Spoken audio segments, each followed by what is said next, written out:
स्पर्शयोगो वै नाम सर्वसत्त्वसुखोहितः अविवादो अविरुद्धश्च देशितस्तं नमाम्यहम् अविवादो अविरुद्धश्च देशितस्तं नमाम्यहम्.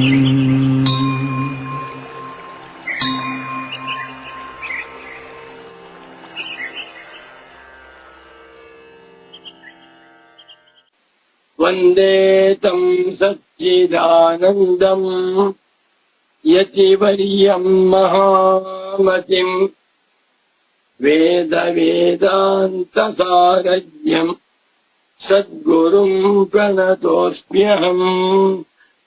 श्रीगुरुं प्रणतोऽस्म्यहम्. सदाहं सम्प्रदायज्ञम् संयमीन्द्रं सदाश्रयम् सद्गुरुं सच्चिदानन्दम् सदाचारं समाश्रये. सर्वात्मा सर्वदिव्योऽसौ सर्वाध्यासनिरासकृते सततं सन्निधत्तां मे हृदये परमशिवः. सूत्रभाष्य प्रणेतारौ वेदान्ताब्ज प्रभाकरौ वन्दे परस्परात्मानौ बादरायण शङ्करौ. श्रीमच्छङ्कर भगवत् पूज्य पादमः सद्गुरुभ्यो नमः. श्री श्री सच्चिदानन्देन्द्र सरस्वती सद्गुरु पादुकाभ्यां नमः. ओम शांति शांति शांति. सद्गुरु भक्तರು, ಭಗವದ್ ಭಕ್ತರು, ಜಿಜ್ಞಾಸು ಸಾಧಕರು, ವೇದಾಂತ ಪ್ರಿಯರು, ವೇದಾಂತಗಳು ಆಗಿರುವ ತಮ್ಮೆಲ್ಲರಿಗೂ ಇಂದಿನ ಸುಪ್ರಭಾತವನ್ನು ಹೇಳುತ್ತಾ, ಇಂದು ವಿಶ್ವಾವಸುಂದರ ಸಂವತ್ಸರದಲ್ಲಿ ಉತ್ತರಾಯಣ ವಸಂತ ಋತು ವೈಶಾಖ ಮಾಸ ಕೃಷ್ಣ ಪಕ್ಷ ತೃತೀಯ ತಿಥಿ ಮೂರನೇ ತಿಥಿ ವಾರ ಅತ್ಯಂತ ಪವಿತ್ರವಾಗಿರುವ ಗುರುವಾರ. 2025ನೇ ಇಸ್ವಿಯಲ್ಲಿ ಮೇ ಮಾಹೆಯಲ್ಲಿ 15ನೇ ತಾರೀಖಿನ ಗುರುವಾರದ ಶುಭೋದಯವನ್ನು ಸುಪ್ರಭಾತವನ್ನು ತಮ್ಮೆಲ್ಲರಿಗೂ ತಿಳಿಸುತ್ತಾ ಇಂದಿನ ಸುಗಮ ವ್ಯಾಖ್ಯಾನವನ್ನ ನೋಡೋಣ. ನಮೋ ನಮಃ ಸದ್ಗುರು ಪಾದುಕಾಭ್ಯಾಂ. ಸುಗಮ ಗ್ರಂಥ ಕನ್ನಡದ ಪುಸ್ತಕ 94ನೇ ಪುಟದಲ್ಲಿ ಪನ್ನಬೋಧನ. ಅಧ್ಯಾಸ ನಿರೂಪಣಸ್ಯೈವ ಪ್ರಸಕ್ತತರತ್ವಾತ್. ಎಷ್ಟು ಒಳ್ಳೆ ವಿಷಯ ಇದು. ಇಲ್ಲಿ ಒಂದು ಆಕ್ಷೇಪಣೆ. ಶಂಕರ ಭಗವತ್ ಪೂಜ್ಯ ಪಾದಾಚಾರ್ಯರು ಭಗವಾನ್ ಬಾದರಾಯಣಾಚಾರ್ಯರ ಬ್ರಹ್ಮಸೂತ್ರಗಳಿಗೆ ಭಾಷ್ಯ ಬರೆಯಲು ಹೊರಟಿದ್ದಾರೆ. ಭಗವಾನ್ ಬಾದರಾಯಣಾಚಾರ್ಯರು ಅಥಾತೋ ಬ್ರಹ್ಮ ಜಿಜ್ಞಾಸ ಎನ್ನುವಂತ ಸೂತ್ರವನ್ನ ಪ್ರಾರಂಭ ಮಾಡಿದ್ದಾರೆ. ಅದಕ್ಕೆ ಉದ್ದೇಶ ಬ್ರಹ್ಮವಿದಾಪ್ನೋತಿ ಪರಂ ಸರತಿ ಶೋಕ ಮಾತ್ಮವಿದು ಇತ್ಯಾದಿ ಮಂತ್ರಗಳಲ್ಲಿ ಬ್ರಹ್ಮಜ್ಞಾನದಿಂದ ಪರಮ ಪುರುಷಾರ್ಥ ಅಂತ ಹೇಳಿದೆ. ಬ್ರಹ್ಮಜ್ಞಾನ ವಿಚಾರವೇ ಅಲ್ಲಿ ಪ್ರಸಕ್ತವಾದದ್ದು. ಬ್ರಹ್ಮ ವಿದ್ಯಾ ಪ್ರದರ್ಶಯಿತವ್ಯ ಭಾಷ್ಯಕಾರೇಣಾಪಿ ಭಗವತಾ ಸೂತ್ರಕಾರೇಣ ಯಥಾ ಬ್ರಹ್ಮ ವಿದ್ಯಾ ಪ್ರಕಾಶಿತ ಅಥಾತೋ ಬ್ರಹ್ಮ ಜಿಜ್ಞಾಸ ಇತ್ಯನೇನ ಸೂತ್ರೇಣ ತಥೈವ ಭಗವತಾ ಭಾಷ್ಯಕಾರೇಣ ಶಂಕರೇಣಾಪಿ ಬ್ರಹ್ಮ ವಿದ್ಯಾ ಪ್ರತಿಪಾದನಮೇವ ಕರ್ತವ್ಯಮಾಸೀತ್. ಹೌದಾ? ತದತ್ರ ಪ್ರಸಕ್ತಂ ವಿದ್ಯಾ ಪ್ರತಿಪಾದನಂ ವಿಹಾಯ ಕಿಮಿದಂ ಅಪ್ರಸಕ್ತಂ ಅಧ್ಯಾಸಸ್ಯ ಲಕ್ಷಣ ಸಂಭಾವನಾದಿ ನಿರೂಪಣಮಿತಿ ಚೇತಿ. ಅದನ್ನು ಬಿಟ್ಟುಬಿಟ್ಟು ಪ್ರಾರಂಭದಲ್ಲಿ ಬ್ರಹ್ಮವಿದ್ಯಾ ಎಂದರೇನು, ಅದರ ಸ್ವರೂಪವೇನು ಎನ್ನುವುದು ಪ್ರಸಕ್ತವಾಗಿರುವ ವಿಚಾರ. ಅದನ್ನು ಬಿಟ್ಟುಬಿಟ್ಟು ಶಂಕರಾಚಾರ್ಯರು ಅದೇನು ಅಧ್ಯಾಸ, ಅದರ ಬಗ್ಗೆ ಸಂಭಾವನಾ, ಅಧ್ಯಾಸದ ಲಕ್ಷಣ ಬರಿತಾ ಇದ್ದಾರಲ್ಲ, ಯಾಕೋ ಇದು it seems to be irrelevant, ಬರೆದಿರುವಂತಹದ್ದು ಅಷ್ಟು ಪ್ರಸಕ್ತವಾಗಿಲ್ಲವಲ್ಲ ಅಂತಂದ್ರೆ ನೈಷ ದೋಷ. ಶಂಕರರು ಬ್ರಹ್ಮಸೂತ್ರ ಭಾಷ್ಯವನ್ನು ಬರೆಯುವುದಕ್ಕಿಂತ ಮುಂಚೆ ಅಧ್ಯಾಸ ಭಾಷ್ಯವನ್ನ ಬರೆದಿರುವುದರಲ್ಲಿ ಯಾವ ದೋಷವೂ ಇಲ್ಲ. ಅಧ್ಯಾಸ ನಿರೂಪಣಸ್ಯೈವ ಪ್ರಸಕ್ತ ತರತ್ವಾತ್.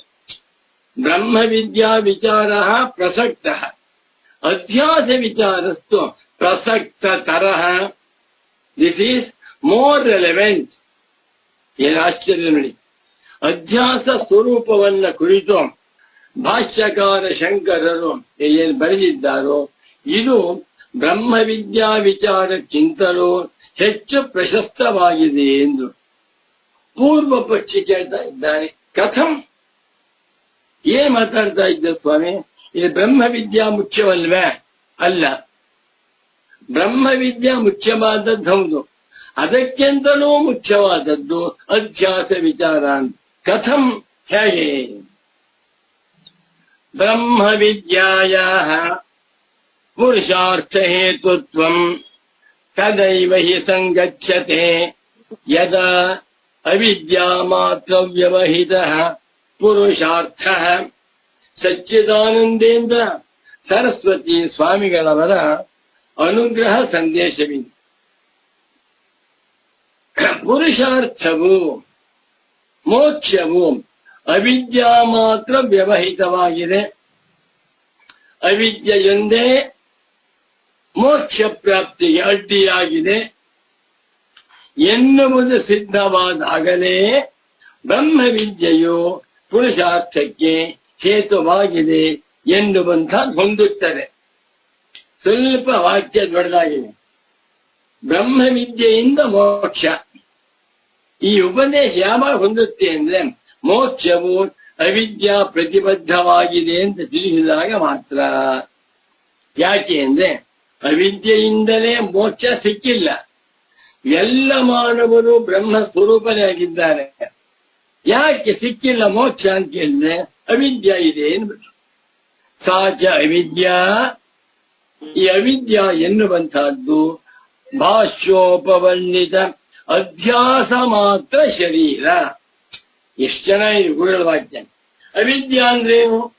ಭಾಷ್ಯ, ಶಾಂಕರ ಭಾಷ್ಯದಲ್ಲಿ ಉಪವರ್ಣಿತ, ಹಿಂದೆ ವಿಸ್ತಾರವಾಗಿ ವರ್ಣಿಸಲ್ಪಟ್ಟಿರುವ ಅಧ್ಯಾಸ ಮಾತ್ರ ಶರೀರ. ಅಧ್ಯಾಸದ ಲಕ್ಷಣವುಳ್ಳದ್ದಾಗಿದೆ. ಶರೀರ ಅಂದ್ರೆ ಲಕ್ಷಣ. ಯಾವುದನ್ನ ಉಪನಿಷತ್ತುಗಳಲ್ಲಿ ಅವಿದ್ಯಾ ಎಂದು ಕರೆಯುತ್ತಾರೆಯೋ, ಅವಿದ್ಯೆಯಿಂದ ಬಂಧನವಾಗಿದೆ, ಅವಿದ್ಯೆಯೇ ಮೋಕ್ಷ ಪ್ರಾಪ್ತಿಗೆ ದೊಡ್ಡ ಅಡ್ಡಿ ಅಂತ ಹೇಳ್ತಾರೋ, ಆ ಅವಿದ್ಯಾ ಯಾವುದಪ್ಪ ಅಂದ್ರೆ ಶಾಂಕರ ಭಾಷ್ಯದ ಪ್ರಾರಂಭದಲ್ಲಿ ತಿಳಿಸಿರುವಂತ ಅಧ್ಯಾಸ. ಅಧ್ಯಾಸವೇ ಅವಿದ್ಯಾ, ಅವಿದ್ಯೆಯೇ ಅಧ್ಯಾಸ. ಸಾಚ ಅವಿದ್ಯಾ, ಮೋಕ್ಷ ಪ್ರಾಪ್ತಿಗೆ ಅಡ್ಡಿಯಾಗಿರುವಂತ ಅವಿದ್ಯೆಯು ಭಾಷ್ಯೋಪವರ್ಣಿತ, ಭಾಷ್ಯದಲ್ಲಿ ವರ್ಣಿಸಲ್ಪಟ್ಟಿರುವ ಅಧ್ಯಾಸ ಸ್ವರೂಪವಾಗಿದೆ. ಯದಿ ಪುನಃ, ಮುಂದಿನ ವಾಕ್ಯ ನೋಡಿ, ಯದಿ ಪುನಃ ವಾಸ್ತವ ಏವ ಕಶ್ಚಿತ್ ಬಂಧೋ ನಾಮ ಸದ್ಧೇತುಭೂತಾವ ಅವಿದ್ಯಾ ಯಥಾ ವರ್ಣಿತ ಅಧ್ಯಾಸ ವ್ಯತಿರಿಕ್ತ ಅಭವಿಷ್ಯತೆ ತತಃ ನೈವ ಪ್ರತ್ಯಾಶ ವಿದ್ಯಾ ಮಾತ್ರೇಣ ಬಂಧನಾಶಸ್ಯ.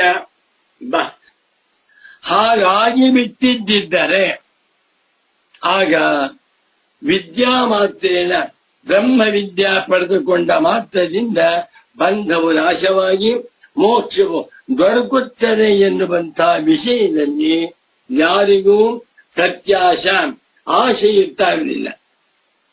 ಇವಾಗ ಎಲ್ಲ ಮುಮುಕ್ಷುಗಳಿಗೂ ಧೈರ್ಯ. ಬ್ರಹ್ಮವಿದ್ಯೆಯನ್ನ ಪಡೆದುಕೊಂಡು ಅವಿದ್ಯೆಯನ್ನ ಬಾಧ ಮಾಡಿಕೊಂಡರೆ ಅದರಿಂದ ಬಂಧ ನಾಶವಾಗುತ್ತೆ, ಮೋಕ್ಷ ಪ್ರಾಪ್ತಿ ಎನ್ನುವಂತಹದ್ದು ಎಲ್ಲರಿಗೂ ತುಂಬಾ ಆಸೆ ಇದೆ. ಗೌರ್ಮೆಂಟ್ ಕೆಲಸ ಮಾಡಿದ್ರೆ ಸರಿಯಾದ ಸಂಬಳ ಬರುತ್ತೆ, ಒಂದು 35 ವರ್ಷ ದುಡಿದು ಬಿಟ್ರೆ ಸಾಯುವವರೆಗೂ ಪೆನ್ಷನ್ ಬರುತ್ತೆ ಅಂತ ಧೈರ್ಯ. ಆದ್ರಿಂದಲೇ ಕೆಲಸ ಮಾಡ್ತಾ ಇದ್ದಾರೆ. ಪ್ರತ್ಯಾಶ ಅಂದ್ರೆ ಮನಸ್ಸಿನಲ್ಲಿ ಧೈರ್ಯದ ಆಸೆ ಯಾವಾಗ ಹೊಂದುತ್ತೆ? ಅವಿದ್ಯೆಯಿಂದ ಬಂಧನವಾಗಿದೆ, ವಿದ್ಯೆಯಿಂದ ಮೋಕ್ಷ ಪ್ರಾಪ್ತಿ ಅನ್ನುವುದು ಸಿದ್ಧವಾದಾಗಲೇ ಮುಮುಕ್ಷು ಜನಗಳಿಗೆ ಮೋಕ್ಷದ ವಿಷಯದಲ್ಲಿ ಹೊಂದಬೇಕು ಅನ್ನುವಂತ ಆಸೆ ಹೊಂದುತ್ತೆ. ಹಾಗಿಲ್ಲದೆ ಯದಿ ಪುನಃ ಒಂದು ವೇಳೆ ವಾಸ್ತವ ಏವ ಕಶ್ಚಿತ್ ಬಂಧೋ ನಾಮ, ಬಂಧ ಎನ್ನುವಂತಹದ್ದು ವಾಸ್ತವ ಅಂದ್ರೆ ವಸ್ತುತಃ ಕೃತಃ ವಾಸ್ತವ, ಪಾರಮಾರ್ಥಿಕ ನೈಜ. ಬಂಧ ಎನ್ನುವಂತಹ ಒಂದು ವಸ್ತು ನಿಜವಾಗಿದ್ದು ಬಿಟ್ಟಿದೆ, ಬಂಧವು ಸತ್ಯವಾಗಿದೆ ಅಂತ ಆಗಿಬಿಟ್ಟಿದ್ದಿದ್ರೆ ತದ್ದೇತು ಭೂತಾಚ ವಿದ್ಯಾ, ಈ ಬಂಧಕ್ಕೆ ಕಾರಣವಾಗಿರುವ ಅವಿದ್ಯೆಯು ಕೂಡ ನಿಜವಾಗಿದೆ ಅಂತ ಆಗಿಬಿಟ್ಟಿದ್ದಿದ್ರೆ ಯಾವಾಗ ಯಥಾವರ್ಣಿತ ಅಧ್ಯಾಸ ವ್ಯತಿರಿಕ್ತ, ಹಿಂದೆ ವರ್ಣಿಸಲ್ಪಟ್ಟಿರುವ ಅಧ್ಯಾಸಕ್ಕಿಂತ ಭಿನ್ನವಾಗಿ, ಅಧ್ಯಾಸವಲ್ಲ ಅವಿದ್ಯಾ ಅಂದ್ರೆ, ಅದಕ್ಕಿಂತ ಭಿನ್ನವಾಗಿ ಅವಿದ್ಯಾ ಎನ್ನುವಂತಹ ವಸ್ತು ನಿಜವಾಗಿದೆ ಅಂತ ಆಗಿಬಿಟ್ಟಿದ್ದಿದ್ರೆ ಆಗ ಯಾವ ಮುಮುಕ್ಷುಗಳಿಗೂ ಕೂಡ ಬಂಧವನ್ನ ಕಳೆದುಕೊಳ್ಳುವ ವಿಷಯದಲ್ಲಿ ಆಗಲಿ ಮೋಕ್ಷ ಪ್ರಾಪ್ತಿಯ ವಿಷಯದಲ್ಲಾಗಲಿ ಆಶೆಯು ಇರುತ್ತಿರಲಿಲ್ಲ. ಅಯ್ಯೋ ಬಂಧ ಇದೆಯಂತೆ ಕಣ್ರಿ, ಬಂಧ ನಿಜವಾಗಿದೆಯಂತೆ, ಅವಿದ್ಯೆಯು ನಿಜವಾಗಿದೆಯಂತೆ. ನಿಜವಾಗಿರುವಂತಹ ಅವಿದ್ಯೆಯಾಗಲಿ ಸತ್ಯವಾಗಿರುವಂತಹ ಬಂಧವಾಗಲಿ ಹೋಗುತ್ತೆ ಅಂದ್ರೆ ಖಂಡಿತ ಹೋಗುವುದಿಲ್ಲ ಅಂತೇಳಿ ಎಲ್ಲ ಮುಮುಕ್ಷುಗಳ ಮನಸ್ಸಿನಲ್ಲಿ ಆಶೆಯು ನಾಶವಾಗಿ ಬಿಡುತ್ತಿತ್ತು. ಆದರೆ ಮುಂದೆ ಹೇಗಿದೆ ವಾಕ್ಯ ನೋಡಿ, ನಹಿ ವಸ್ತುಕೃತಂ ಬಂಧಂ ವಿದ್ಯಾನಾಶಯಿತು ಅಲಂ. ನಿಜ ವಸ್ತುಕೃತವಾಗಿ ನಿಜವಾಗಿ ಬಂಧನವಿದೆ ಅಂತ ಆಗಿಬಿಟ್ಟಿದ್ದರೆ ಅಂಥ ಬಂಧನವನ್ನ ವಿದ್ಯೆಯು ನಾಶ ಮಾಡಲಾರದು. ವಿದ್ಯೆಯು ಬೆಳಕಿನಂತೆ. ನಿಜವಾಗಿಯೂ ಕೂಡ ನಮ್ಮ ಮನೆ ಒಳಗಡೆ ನಾಗರಹ ಬಂದುಬಿಟ್ಟಿದೆ, ಕಾಣಿಸ್ತಾ ಇಲ್ಲ. ದೀಪ ಹಾಕಿದ್ರು, ಬೆಳಕು ಬಂತು, ನಾಗರಹ ಕಾಣಿಸ್ತಾ ಇದೆ. ಬೆಳಕು ಬಂದ ಮಾತ್ರಕ್ಕೆ ಸತ್ಯವಾಗಿರುವಂತಹ ನಾಗರಹ ಹೋಗುತ್ತಾ? ಇಲ್ಲ. ಯಾಕೆ? ಸತ್ಯವಾಗಿದೆ.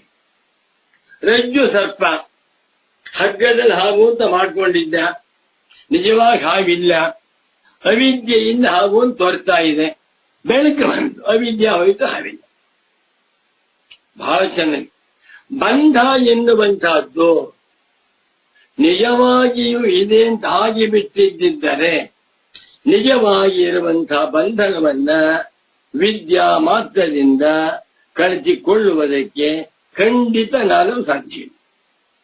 ಯಾವುದು ನಿಜವಾಗಿರುವಂತಹ ರೋಗವೋ ಅದನ್ನ ವಿದ್ಯಾ ಮಾತ್ರದಿಂದ ಕಳೆದುಕೊಳ್ಳಲು ಸಾಧ್ಯವಿಲ್ಲ.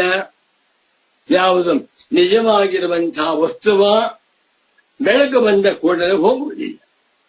ಆದರೆ ವೇದಾಂತದ ಪ್ರಕಾರ ಬ್ರಹ್ಮವಿದ್ಯಾ ಉಂಟಾದ ಕೂಡಲೇ ಬಂಧನವೂ ಹೋಗ್ಬಿಡುತ್ತೆ. ಯಾಕೆ?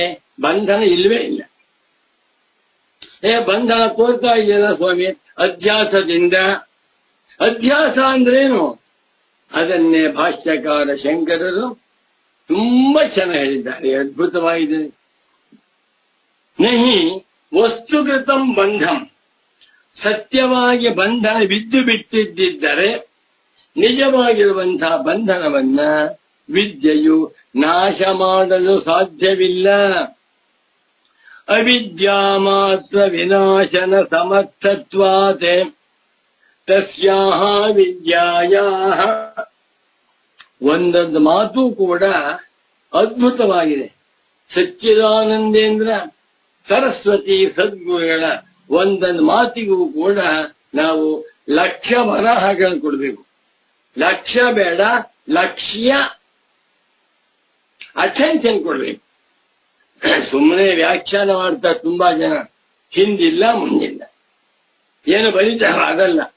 ಒಂದೊಂದು ಪದದಲ್ಲಿಯೂ ಎಷ್ಟೊಂದು ಅರ್ಥವಿದೆ ನೋಡಿ.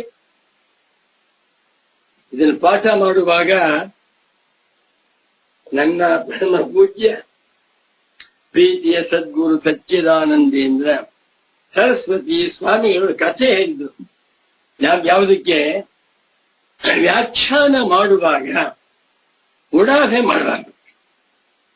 ಭಾಷ್ಯಕಾರರ ಹೃದಯವನ್ನು ಅರ್ಥ ಮಾಡಿಕೊಂಡು ಅವರ ಒಂದೊಂದು ಪದಕ್ಕೆ ಅರ್ಥವತ್ತಾದಂತಹ ವ್ಯಾಖ್ಯಾನ ಮಾಡಬೇಕೇ ಹೊರತು ಮಕ್ಕಿ ಮಾಡಿದ್ರೂ ಉಪಯೋಗವಿಲ್ಲ. ಏನೇನು ಹೇಳಬಾರ್ದು. ಗುರುಗಳ ವಾಕ್ಯ ತುಂಬಾ ಚೆನ್ನಾಗಿ ಒಂದು ಕಥೆ ಇದಕ್ಕೆ. ಕಾಳಿದಾಸನ ಬಗ್ಗೆ ಕಥೆ.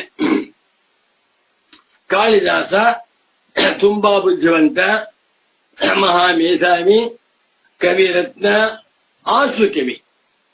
ಇದನ್ನ ಕಂಡು ಭೋಜರಾಜನಿಗೆ ಕಾಳಿದಾಸನ ಮೇಲೆ ವಿಶೇಷವಾದಂತ ಪ್ರೀತಿ ಇತ್ತು. ಇದನ್ನ ಕಂಡು ಅಲ್ಲಿದ್ದಂತಹ ಕೆಲವು ಬ್ರಾಹ್ಮಣರಿಗೆ ಹೊಟ್ಟೆ ಕಿಚ್ಚಿ ಬಂತು. ಏನ್ ಕಾಳಿದಾಸರೇ ಬಹಳ ದೊಡ್ಡವನ, ನಾವೇನು ಕವಿಗಳಲ್ವಾ, ನಮ್ಗೇನು ಕಾವ್ಯ ಮಾಡಬಹುದಿಲ್ವಾ ಅಂತ ಜಂಬ ಹೊಡಿತಾ ಇದ್ರು. 10 ಜನ ವಿಪ್ರೋತ್ತಮರು ಬ್ರಾಹ್ಮಣರು ಹೋಗ್ಬಿಟ್ಟು ರಾಜನ ಹೇಳಿದರು, ಮಹಾರಾಜನೇ, ನಾವುಗಳು ಪಂಡಿತೋತ್ತಮರಪ್ಪ, ನಮಗೂ ಸನ್ಮಾನವನ್ನ ಮಾಡು. ಯಾವ ಮಾತೆತ್ತಿದ್ರೆ ಕಾಳಿದಾಸ ಕಾಳಿದಾಸ ಅಂತ ಹೇಳ್ತೀಯ, ನಾವೇನ್ ಕಮ್ಮಿ ಇಲ್ಲ ಅಂದ್ರು. ಭೋಜರಾಜ ಹೇಳಿದ, ತುಂಬಾ ಸಂತೋಷ, ಒಂದು ಕೆಲಸ ಮಾಡಿ, ನೀವು ನಾಳೆ ದಿವಸ ಒಂದು ಶ್ಲೋಕವನ್ನ ರಚನೆ ಮಾಡ್ಕೊಂಬನ್ನಿ. ಒಂದು ಶ್ಲೋಕ. ಆ ಶ್ಲೋಕವನ್ನು ನೋಡ್ಬಿಟ್ಟು ನಾನು ನಿಮಗೂ ಸನ್ಮಾನ ಮಾಡ್ತೇನೆ, ನಿಮಗೂ ಕೂಡ ಸುವರ್ಣದ ವರಹವನ್ನು ಕೊಡ್ತೇನೆ ಇಂದ. ಅಷ್ಟೇ ತಾನೇ? ಸರಿ. 10 ಜನ ಸೇರ್ಕೊಂಡ್ರು. ಬ್ರಾಹ್ಮಣೋತ್ತಮರು. ಪಾಪ ಅವರಿಗೆ ವೇದ ಮಂತ್ರ ಗೊತ್ತು, ಮತ್ತು ಈ ಪೌರೋಹಿತ್ಯ ಗೊತ್ತು, ಮತ್ತು ಪೂಜೆ ಪುರಸ್ಕಾರ ಗೊತ್ತು. ಸಂಸ್ಕೃತ ಪಾಂಡಿತ್ಯವಿಲ್ಲ, ಸ್ವಲ್ಪ ಗೊತ್ತಿತ್ತು. ಎಲ್ಲ ಸೇರ್ಕೊಂಡು ಯೋಚನೆ ಮಾಡೋದು, ಏನು ಶ್ಲೋಕ ಮಾಡೋಣ. ಒಂದು ಶ್ಲೋಕದಲ್ಲಿ 32 ಅಕ್ಷರ. ಗುರು ಹೇಳ್ತಾ ಇದ್ದಂತ ಕಥೆ. ಪೂರ್ವಾರ್ಧದಲ್ಲಿ 16 ಅಕ್ಷರ, ಉತ್ತರಾರ್ಧ 16 ಅಕ್ಷರ. ರಾತ್ರಿ ಎಲ್ಲ ಯೋಚನೆ ಮಾಡಿ ಒಂದು ಶ್ಲೋಕ ಮಾಡಿ ನಾವು ರಾಜ್ಯಕ್ಕೆ ಹೋಗ್ಬಿಟ್ಟು ಕೇಳೋಣ. ಭೋಜನಂ ದೇಹಿ ರಾಜೇಂದ್ರ ಶ್ಲೋಕ. ನಾವು ಬ್ರಾಹ್ಮಣೋ ಭೋಜನ ಪ್ರಿಯ ಅಂತ ಮಾಡ್ಕೊಂಡು ಶ್ಲೋಕ ಮಾಡ್ತಾ ಇದ್ದೀವಿ. ಭೋಜನಂ ದೇಹಿ ರಾಜೇಂದ್ರ ಘೃತಸೂಪ ಸಮನ್ವಿತಂ. ಎಲ್ಲಿ ಮಹಾರಾಜನೇ, ನಮಗೆ ತುಪ್ಪ ತವ್ವೆ ಸೇರಿದಂತ ಊಟವನ್ನ ಕೊಡು. ಬಹಳ ಸಂತೋಷವಾಯ್ತು. ಭೋಜನಂ ದೇಹಿ ರಾಜೇಂದ್ರ ಘೃತಸೂಪ ಸಮನ್ವಿತಂ ಮಾಡಿದ್ರು. 16 ಅಕ್ಷರವಾಯ್ತು, 2 ಪಾದವಾಯ್ತು. ಇನ್ನು 3ನೇ ಪಾದ 4ನೇ ಪಾದ ಭರ್ತಿ ಮಾಡಬೇಕು. ಉತ್ತರಾರ್ಧ ಭರ್ತಿ ಮಾಡದೆ ಹೋದ ಶ್ಲೋಕ ಪರಿಪೂರ್ಣವಾಗಿಲ್ಲ. ಆ 16 ಅಕ್ಷರಗಳಿಗೆ ಅವರ ಪಾಂಡಿತ್ಯವೆಲ್ಲ ಖಾಲಿ ಹೋಯ್ತು. ಇನ್ನೇನ್ ಮಾಡೋಣ? ಮಹಾರಾಜನೇ, ನಮಗೆ ತುಪ್ಪ ತವ್ವೆ ಸಮೇತವಾಗಿರುವಂತ ಊಟವನ್ನ ಕೊಡು ಅಂತಂದು. ಅವರ ಪಾಂಡಿತ್ಯ ಖಾಲಿಯಾಗೋಯ್ತು. ರಾತ್ರಿ ಎಲ್ಲ ಯೋಚನೆ ಮಾಡಿದ್ದಾರೆ, ಬುದ್ಧಿ ಹೊಳಿಲಿಲ್ಲ. ಆ ಕೂಡಲೇ ಏನ್ ಮಾಡಿದ್ರು, ಬೆಳಿಗ್ಗೆ 6 ಗಂಟೆ ಎದ್ದು ಕಾಳಿದಾಸ ಹತ್ತಕ್ಕೆ ಹೋದ್ರು. ಕಾಳಿದಾಸ ಏನೋ ವಾಕ್ ಮಾಡ್ತಾ ಇದ್ನೋ ಮಲಿಕೊಂಡಿದ್ದ ಏನೋ. ಏನ್ ಸಮಾಚಾರ ಅಂತ ಕೇಳಿದ ಕಾಳಿದಾಸ. ನಮಗೊಂದು ನೀನಿನ್ ದೊಡ್ಡ ಸಹಾಯವಾಗ್ಬೇಕಾಗಿದೆಯಪ್ಪ, ಈ ಕಡೆ ಬಾ. ಇಲ್ಲ ಪರವಾಗಿಲ್ಲ ಹೇಳಿ. ನಾವು ಪೂರ್ವಾರ್ಧವನ್ನು ಮಾಡಿದ್ದೇವೆ, ಉತ್ತರಾರ್ಧ ಮಾಡುವುದಕ್ಕೆ ಶಬ್ದ ಸಿಗ್ತಾ ಇಲ್ಲ, ಉತ್ತರಾರ್ಧ ಭರ್ತಿ ಮಾಡು ಅಂತ ಕೇಳಿದ್ರು. ಕಾಳಿದಾಸ ಕೇಳಿದ, ಪೂರ್ವಾರ್ಧ ಹಿಂದ್ ಗೊತ್ತಿಲ್ಲ ಮುಂದೆ ಗೊತ್ತಿಲ್ಲ ಅವನಿಗೆ, ಪೂರ್ವಾರ್ಧ ಯಾವುದಪ್ಪ ಅಂತ ಕೇಳಿದ ಕಾಳಿದಾಸ. ಹೇಳಿದ್ರು, ಭೋಜನಂ ದೇಹಿ ರಾಜೇಂದ್ರ ಘೃತ ಸೂಪ ಸಮನ್ವಿತಂ ಮಾಹಿಷಂಚ ಶರಚಂದ್ರ ಚಂದ್ರಿಕಾ ಧವಲಂದಧಿ. ಕಾಳಿದಾಸ ಅರ್ಧ ಸೆಕೆಂಡಿನಲ್ಲಿ, ಕಾಲ್ ಸೆಕೆಂಡಿನಲ್ಲಿ ಉತ್ತರಾರ್ಧ ಭರ್ತಿ ಮಾಡಿಬಿಟ್ಟ. ನೋಡಿ, ಪೂರ್ಣ ಶ್ಲೋಕವಾಯ್ತೀಗ. ಭೋಜನಂ ದೇಹಿ ರಾಜೇಂದ್ರ ಘೃತ ಸೂಪ ಸಮನ್ವಿತಂ ಮಾಹಿಷಂಚ ಶರಚಂದ್ರ ಚಂದ್ರಿಕಾ ಧವಲಂ ದಧಿ. ಪೂರ್ವಾರ್ಧ ಅರ್ಥವಾಯ್ತು. ಉತ್ತರಾರ್ಧತ್ವೇನು? ಮಾಹಿಷಂಚ, ಮಹಿಷ ಅಂದ್ರೆ ಎಮ್ಮೆ, ಎಮ್ಮೆಯ ಮೊಸರು, ಮೊಸರನ್ನು ಕೊಂಡ್ವಿ. ಎಂಥ ಮೊಸರು? ಮಾಹಿಯಂಚ ಶರಚಂದ್ರ ಚಂದ್ರಿಕಾ ಧವಲಂ. ಶರತ್ಕಾಲದ ಚಂದ್ರನ ಬೆಳದಿಂಗಳಿನಂತೆ ಬೆಳ್ಳಗಿರುವಂತ ಮೊಸರನ್ನು ಕೊಡುವಂತ ಶ್ಲೋಕ ಮಾಡಿದ್ರು. ಅಂಚಿಂದು ಗಟ್ಟು ಮಾಡ್ಕೊಂಡು ರಾಜ ಹತ್ರಕ್ಕೆ ಹೋದ್ರು.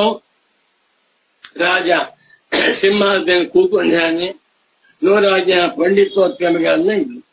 ಇವ್ರು ಹೋಗ್ಬಿಟ್ಟು ಶ್ಲೋಕ ಹೇಳಿದ್ರು. ಏನು? ಭೋಜನಂ ದೇಹಿ ರಾಜೇಂದ್ರ ಘೃತ ಸೂಪ ಸಮನ್ವಿತಂ ಮಾಹಿಷಂಚ ಶರಚಂದ್ರ ಚಂದ್ರಿಕಾ ಧವಲಂ ದಧಿ. ರಾಜ ಶ್ಲೋಕವನ್ನು ಕೇಳ್ಕೊಂಡ. ಉತ್ತರಾರ್ಧದಲ್ಲಿರುವ ಒಂದೊಂದು ಶ್ಲೋಕಕ್ಕೂ 1,00,000 ವರಾಹವನ್ನು ಕೊಡಿ, ಪೂರ್ವಾರ್ಧಕ್ಕೆ 0 ನಂಬರು ಅಂದ್ಬಿಟ್ಟ. ನೋಡಿ, ಈ ಬ್ರಾಹ್ಮಣೋತ್ತಮರಿಗೆ ಆಶ್ಚರ್ಯವಾಯ್ತು. ನಾವು ಕಷ್ಟಪಟ್ಟಷ್ಟು ಅರ್ಧ ಶ್ಲೋಕ ಮಾಡಿದ್ರೆ ಅದಕ್ಕೇನು ಬೆಲೆ ಇರುವಂತೆ. ಉತ್ತರಾರ್ಧದ ಶ್ಲೋಕದಲ್ಲಿರುವ 16 ಅಕ್ಷರಗಳಿಗೆ ಒಂದೊಂದು ವರಾಹದಂತೆ 16,00,000 ವರಾಹವನ್ನ ಕೊಳಿಬಿಟ್ಟ. ಆ ಬ್ರಾಹ್ಮಣೋತ್ತಮರಿಗೆ ಆಶ್ಚರ್ಯವಾಯಿತು. ಆಗ ರಾಜನಿಗೆ ಗೊತ್ತಾಯ್ತು, ಇದನ್ನ ಮಾಡಿರುವಂಥವನು ಮಹಾಕವಿ ಕಾಳಿದಾಸನೇ ಆಗಿರ್ಬೇಕು. ಕಥೆ ಹೇಳಿದ್ರು ಗುರು. ಯಾಕೆ ಹೇಳ್ತಾ ಇದ್ದೀನಿ? ವ್ಯಾಖ್ಯಾನ ಬರೆಯಬೇಕಾದ್ರೆ ತೂಕವಾಗಿರ್ಬೇಕು ಸರ್. ಸುಮ್ಮನೆ LKG ಪಾಠದ ವ್ಯಾಖ್ಯಾನವಲ್ಲ, ಅರ್ಥಗರ್ಭಿತವಾಗಿರ್ಬೇಕು, ವ್ಯಾಕರಣ ಬದ್ಧವಾಗಿರ್ಬೇಕು. ವಾಕ್ಯ ಓದ್ತಾ ಇದ್ರೆ ತಲೆ ಹೋಗ್ಬೇಕು. ಆಹಾ ಆಹಾ, ಇದಲ್ವೇ ಭಾಷ್ಯಕಾರ ಶಂಕರರ ಹೃದಯ. ನೋಡಿ, ಪೂಜ್ಯ ಸದ್ಗುರು ಬರೀತಾರಿಲ್ಲಿ, ಯದಿ ಪುನಃ ವಾಸ್ತವ ಏವ ಕಶ್ಚಿತ್ ಬಂಧೋ ನಾಮ ಅಭವಿಷ್ಯತೆ ಶ್ರದ್ಧೇತು ಭೂತಾ ವಾ ಅವಿದ್ಯಾ ಯಥಾ ವರ್ಣಿತ ಅಧ್ಯಾಸ ವ್ಯತಿರಿಕ್ತ ಅಭವಿಷ್ಯತೆ ತತಃ ನೈವ ವಿದ್ಯಾ ಮಾತ್ರೇಣ ಬಂಧನಾಶಸ್ಯ ಪ್ರತ್ಯಾಶ. ಅರ್ಥ ಆಯ್ತು. ಯಾಕೆ?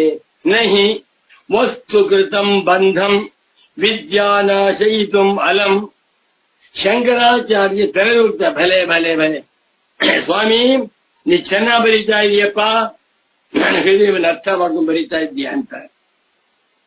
ಏಕೆಂದರೆ ನಿಜವಾಗಿ ಸತ್ಯವಾಗಿರುವಂತಹ ಬಂಧನವನ್ನ ಕೇವಲ ವಿದ್ಯೆಯು, ಆತ್ಮಜ್ಞಾನ ಮಾತ್ರವು ನಾಶ ಮಾಡಲು ಸಾಧ್ಯವಿಲ್ಲ. ನೋಡಿ, ವಿದ್ಯಾ ಕೆಲಸವೇನು? ಕತ್ತಲೆಯನ್ನು ಕಳೆಯುತ್ತೆ ಅಷ್ಟೇ. ಕತ್ತಲೆಯನ್ನು ಕಳೆಯುವುದಷ್ಟೇ ವಿದ್ಯೆಯ ಕರ್ತವ್ಯ. ಕತ್ತಲೆ ಹೋದ್ರೆ ಬಂಧ ನಿಜವಾಗಿದ್ದು ಹೋಗುತ್ತಾ ಅದು ಇಲ್ಲ. ಆದ್ದರಿಂದ ಸರಿಯಲ್ಲ. ಮುಂದಿನ ವಾಕ್ಯ, ಅವಿದ್ಯಾ ಮಾತ್ರ ವಿನಾಶನ ಸಮರ್ಥತ್ವಾದಿ ತಸ್ಯಾಹ ವಿದ್ಯಾಯಾಹ. ಇವೆ ಅಂಡರ್ಲೈನ್. ವಿದ್ಯೆಯ ಸಾಮರ್ಥ್ಯವೇನೋ, ಹಣದ ಸಾಮರ್ಥ್ಯವೇನೋ, ಬೆಂಕಿಯ ಸಾಮರ್ಥ್ಯವೇನು, ಸೂರ್ಯನ ಸಾಮರ್ಥ್ಯವೇನು, ಒಬ್ಬ ಪ್ರಧಾನಮಂತ್ರಿಯ ಸಾಮರ್ಥ್ಯವೇನು, ಒಂದೊಂದಕ್ಕೂ ಒಂದು ಸಾಮರ್ಥ್ಯ ಇದೆ. ಪ್ರಕೃತ ವಿದ್ಯಾ, ಆ ವಿದ್ಯೆಗೆ ಯೋಗ್ಯತೆ ಇದು ಗೊತ್ತೆ. ಇಲ್ಲದ ವಸ್ತುವನ್ನ ಇಲ್ಲ ಅಂತ ತೋರಿಸುವುದಷ್ಟೇ ವಿದ್ಯಾ ಕೆಲಸ. ಅವಿದ್ಯಾ ಮಾತ್ರ ವಿನಾಶನ ಸಮರ್ಥತ್ವಾದ್. ಅವಿದ್ಯೆಯನ್ನಷ್ಟೇ ವಿನಾಶನ ಬಾಧ ಮಾಡುವಂತ ಸಾಮರ್ಥ್ಯವುಳ್ಳದ್ದಾಗಿದೆ ವಿದ್ಯಾ. ಎಷ್ಟು ಚೆನ್ನಾಗಿದೆ ಇದು. ಎಷ್ಟು ಹೊಗಳಿದ್ರು ಸಂತೋಷ. ಅಬ್ಬಾ ತಸ್ಯಾಹ ವಿದ್ಯಾಯಾಹ ವಿದ್ಯೆಯು ಅವಿದ್ಯಾ ಮಾತ್ರ ವಿನಾಶ, ಅವಿದ್ಯೆಯನ್ನಷ್ಟೇ ನಾಶ ಮಾಡುವ ಸಾಮರ್ಥ್ಯವುಳ್ಳದ್ದೇ ಹೊರತು ಏನು. ಈಗ ಮಕ್ಕಳು, ಚಿಕ್ಕ ಮಕ್ಕಳು 6 ವರ್ಷ 8 ವರ್ಷ 10 ವರ್ಷ ಏನೂ ಗೊತ್ತಿಲ್ಲ. ಶಾಲಾ ಕಾಲೇಜಿನಲ್ಲಿ ಹೋಗಿ ಒಬ್ಬ ದೊಡ್ಡ ಸೈಂಟಿಸ್ಟ್ ಆಗ್ತಾನೆ, ಕೆಮಿಸ್ಟ್ ಆಗ್ತಾನೆ, ಅಥವಾ ಇನ್ನೊಬ್ಬ ಫಿಸಿಸಿಸ್ಟ್ ಆಗ್ತಾನೆ. ಅವನಿಗೆ ತುಂಬಾ ವಿಷಯ ಗೊತ್ತಾಗುತ್ತೆ. ಹಾಗೆ ಭೂಮಿಯು ಗಟ್ಟಿಯಾಗಿ ನಿಂತಿಲ್ಲ, ಭೂಮಿಯು ಸೂರ್ಯ ಸುತ್ತಾ ಇದೆ ಅನ್ನುವಂತ ಗೊತ್ತಾಯ್ತು. ಅವಿದ್ಯೆ ಇತ್ತು ಅವನಿಗೆ, ಏನಂತ, ಭೂಮಿ ಭದ್ರವಾಗಿದೆ, ಸೂರ್ಯನೇ ಸುತ್ತುತ್ತಾ ಇದ್ದಾನೆ, ತಪ್ಪಾಗಿ ತಿಳ್ಕೊಂಡಿದ್ದ. ಈ ಬುದ್ಧಿವಂತನಾದ ತಿಳ್ಕೊಂಡ, ಅವಿದ್ಯೆ ಆಯಿತು. ಜ್ಞಾಪಕ ಇಟ್ಕೊಳ್ಳಿ, ಇಡೀ ಪ್ರಪಂಚದಲ್ಲಿ ಯಾವುದೇ ಕ್ಷೇತ್ರದಲ್ಲಿ ವಿದ್ಯೆಯ ಸಾಮರ್ಥ್ಯ ಏನಪ್ಪಾ ಅಂದ್ರೆ ಅವಿದ್ಯೆಯನ್ನಷ್ಟೇ ನಾಶ ಮಾಡ. ಇಲ್ಲಿ ಭಗವತ್ಪಾದ ಶಂಕರಾಚಾರ್ಯರವರು ಅವಿದ್ಯೆಯಿಂದ ಬಂಧ, ಅವಿದ್ಯೆಯಿಂದ ವ್ಯವಹಾರ, ಅವಿದ್ಯೆಯಿಂದ ಅನರ್ಥ ಪ್ರಾಪ್ತಿ, ಅವಿದ್ಯೆಯಿಂದ ಜನ್ಮ ಜನ್ಮಾಂತರ ಪ್ರಾಪ್ತಿ ಅಂತ ಪ್ರೂವ್ ಮಾಡಿದ್ರು.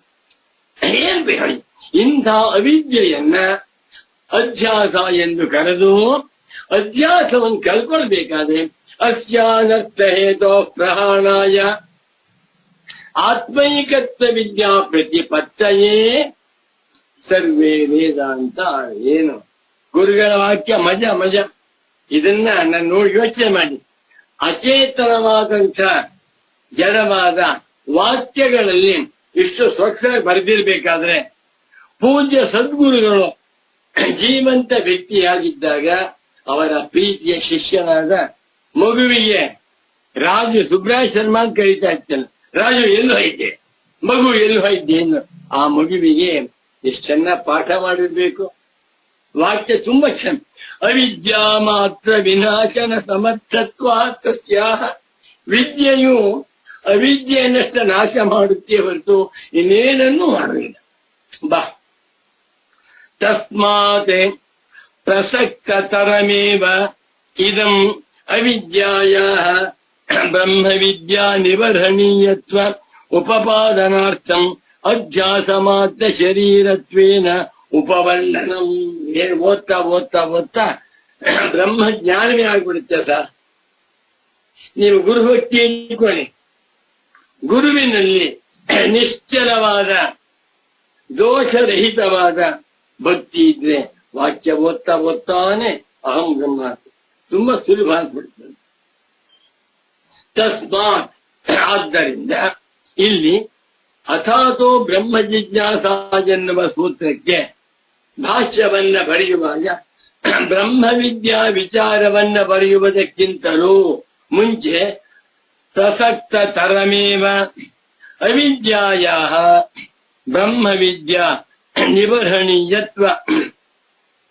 ಅವಿದ್ಯೆಯು ಬ್ರಹ್ಮವಿದ್ಯೆಯಿಂದ ನಾಶ ಮಾಡಲ್ಪಡಬೇಕಾಗಿರುವ ವಸ್ತು. ಬ್ರಹ್ಮವಿದ್ಯೆಯು ಕೇವಲ ಅರಿವಿನ ಸ್ವರೂಪ, ಪ್ರಕಾಶ ಸ್ವರೂಪ. ಅವಿದ್ಯಾ ಎನ್ನುವಂತಹದ್ದು ಕತ್ತಲೆಯ ಸ್ವರೂಪ. ಕತ್ತಲೆಯನ್ನ ಬೆಳಕೆ ಕಳೆಯಬೇಕೇ ಹೊರತು ಯಾವುದೂ ಕಳೆಯುವುದಿಲ್ಲ.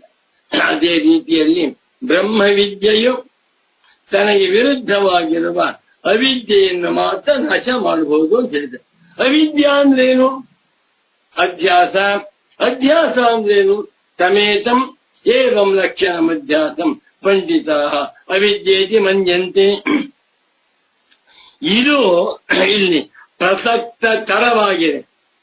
ಬ್ರಹ್ಮವಿದ್ಯಾ ವಿಚಾರ ಪ್ರಸಕ್ತ. ಬ್ರಹ್ಮವಿದ್ಯೆಯಿಂದ ಅವಿದ್ಯೆಯನ್ನ ನಾಶ ಮಾಡಿಕೊಂಡು ಬಂಧನವನ್ನ ನಾಶ ಮಾಡಿಕೊಂಡು ಮೋಕ್ಷ ಹೊಂದಬೇಕು. ಕರೆಕ್ಟ್. ಇಲ್ಲಿ ಹೇಳ್ತಾ ಇದ್ದಾರೆ ಅವಿದ್ಯಾ ಅಂದ್ರೇನು ನೋಡಿದ್ರ ಎಷ್ಟು ಮುಖ್ಯವಾದ್ದು. ಆದ್ದರಿಂದ ಅವಿದ್ಯೆಯು ಬ್ರಹ್ಮವಿದ್ಯೆಯಿಂದ ನಿಬರ್ಹಣೀಯ, ನಾಶ ಮಾಡಲ್ಪಡತಕ್ಕ ವಸ್ತು ಅಥವಾ ಪರಿಹರಿಸಲ್ಪಡ್ತಕ್ಕಂಥ ವಸ್ತುವಾಗಿದೆ ಅಂತ ಉಪಪಾದನೆ ಮಾಡುತ್ತಾ, ಅಧ್ಯಾಸ ಅಂದ್ರೇನು? ಅವಿದ್ಯಾ ಎಂದರೆ ಅಧ್ಯಾಸವೇ. ಬಹಳ ಬಹಳ ಮುಖ್ಯವಾದ ಭಾಗ ಈಗ. ಅಧ್ಯಾಸವೆಂದರೆ ಅವಿದ್ಯೆಯೇ, ಅವಿದ್ಯ ಎಂದರೆ ಅಧ್ಯಾಸವೇ ಎಂದು ಅಧ್ಯಾಸ ಮಾತ್ರ ಶರೀರತ್ವೇನ ಅವಿದ್ಯೆಯ ಸ್ವರೂಪ ಅಧ್ಯಾಸ ಎಂದು ಉಪಸಂಹಾರ ಮಾಡಿ ವರ್ಣನೆ ಮಾಡಿದ್ದಾರಲ್ಲ. ಈ ವರ್ಣನೆಯು ಪ್ರಸಕ್ತ ತರಂ, ಹೆಚ್ಚು ಪ್ರಸಕ್ತವಾಗಿದೆ. ಈ ವಾಕ್ಯಕ್ಕೆ ಅನ್ವಯವನ್ನು ಹೇಳ್ತೇನೆ ನೋಡ್ಕೊಳ್ಳಿ. ಅವಿದ್ಯಾಯ ಬ್ರಹ್ಮವಿದ್ಯಾ ನಿವರ್ಹಣೀಯತ್ವ ಉಪಪಾದನಾರ್ಥಂ ಅಧ್ಯಾಸ ಮಾತ್ರ ಶರೀರತ್ವೇನ ಅಧ್ಯಾಸ ವರ್ಣನಂ ಅತ್ರ ತಸ್ಮಾತ್ ಪ್ರಸಕ್ತ ತರಂ. ಭಾಷ್ಯಕಾರ ಶಂಕರರು ಅವಿದ್ಯಾ ಭಾಷ್ಯ ಅಂತ ಬರೆಯದೆ ಅಧ್ಯಾಸ ಭಾಷ್ಯ ಅಂದ್ಬಿಟ್ರು. ಯಾಕೆ? ಅಧ್ಯಾಸ, ಅವಿದ್ಯಾ, ಅಜ್ಞಾನ, ಭ್ರಾಂತಿ ಜ್ಞಾನ, ಮಿಥ್ಯಾಜ್ಞಾನ, ಮಿಥ್ಯಾ ಪ್ರತ್ಯಯ ಎಲ್ಲವೂ ಪರ್ಯಾಯ ವಾಚಕ. ಅಧ್ಯಾಸ ಎನ್ನುವಂತಹ ಪದ ಬಹಳ ಪ್ರಬಲವಾಗಿರುವ ಪದ. ಅಧ್ಯಾಸ ಎನ್ನುವ ಮಾತಿಗೆ ಪರಸ್ಪರ ಅಧ್ಯಾಸ, ಒಂದನ್ನ ಮತ್ತೊಂದೆಂದು ತಪ್ಪಾಗಿ ತಿಳಿದುಕೊಳ್ಳುವುದು ಎನ್ನುವಂತ ಕ್ಲಿಯರ್ ಮೀನಿಂಗ್. ಅವಿದ್ಯಾ ಅಂದ್ರೆ ಆರರ್ಥ. ತತ್ಸಾದೃಶ್ಯಮಭಾವಶ್ಚ ತದನ್ಯತ್ವಂ ತದಲ್ಪತ ಅಪ್ರಾಶಸ್ತ್ಯಂ ವಿರೋಧಶ್ಚ ನಯರ್ಥಾಃ ಷಟ್ಪ್ರಕೀರ್ತಿತಃ.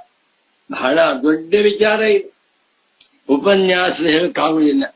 ಅವಿದ್ಯಾ ಎನ್ನುವ ಮಾತಿಗೆ ವಿದ್ಯಾಯ ಅಭಾವ, ವಿದ್ಯೆಯ ಸದೃಶಿ, ವಿದ್ಯೆಯ ವಿರುದ್ಧ ಎಲ್ಲ ಅರ್ಥ ಇದೆ. ಅಧ್ಯಾಸ ಅಂದೇನು? ತಪ್ಪು ತಿಳುವಳಿಕೆ. ಇದನ್ನು ಪಾಠ ಮಾಡುವಾಗ ಜ್ಞಾಪಕ ಬರ್ತಾ ಇದೆ. ಈಗ ಒಂದು ಹೊಸ ವಿಚಾರವನ್ನು ಹೇಳಿದ್ದಾರೆ ಪೂಜ್ಯ ಸದ್ಗುರುಗಳು. ಒಬ್ಬರು ಗುರುಗಳು ಶಂಕರಾಚಾರ್ಯರು, ಅವರ ಶಿಷ್ಯರು ಸುರೇಶ್ವರಾಚಾರ್ಯರು. ಶಂಕರರು ವೇದಾಂತ ಪ್ರಸ್ಥಾನದ ಈ ಗ್ರಂಥಗಳಿಗೆ ಭಾಷ್ಯಗಳನ್ನು ಬರೆದು ವೇದಾಂತ ಭಾಷ್ಯಕಾರ ಅಂತಾಗಿದ್ದಾನೆ. ಅವರನ್ನ ಮಿಂಚಿದಂಥ ಶಿಷ್ಯರಾದ ಸುರೇಶ್ವರಾಚಾರ್ಯರವರು ನೈಷ್ಕರ್ಮ್ಯ ಸಿದ್ಧಿಯನ್ನು, ತೈತರಿಯ ಭಾಷ್ಯಕ್ಕೆ ವಾರ್ತಿಕವನ್ನು, ಸಂಬಂಧ ಭಾಷ್ಯಕ್ಕೆ ವಾರ್ತಿಕವನ್ನು, ಬೃಹದಾರಣ್ಯಕ ಭಾಷ್ಯಕ್ಕೆ ವಾರ್ತಿಕಗಳನ್ನು ಬರೆದು ವೇದಾಂತ ವಾರ್ತಿಕಕಾರ ಅಂತಾಗಿದ್ದಾರೆ. ಗುರುವನ್ನು ಮಿಂಚಿದ ಶಿಷ್ಯ, ಶಿಷ್ಯನನ್ನು ಮಿಂಚಿದ ಇಬ್ಬರು ಜ್ವರ ಇದೆ. ಆದರೆ ಶಂಕರ ಭಗವತ್ ಪೂಜ್ಯಪಾದಾಚಾರ್ಯರು ಅಧ್ಯಾಸದಿಂದ ಬಂಧ, ಅಧ್ಯಾಸದಿಂದ ಅನರ್ಥ ಪ್ರಾಪ್ತಿ, ಅಧ್ಯಾಸವೇ ಜನ್ಮ ಜನ್ಮಾಂತರ ಪ್ರಾಪ್ತಿಗೆ ಕಾರಣ. ಇಂಥ ಅಧ್ಯಾಸವನ್ನ ಕಳೆಯುವುದಕ್ಕಾಗಿ ವೇದಾಂತಗಳು ಹೊರಟಿವೆ ಅಂತಂದು ಕರೆಕ್ಟ್ ಇದೆ.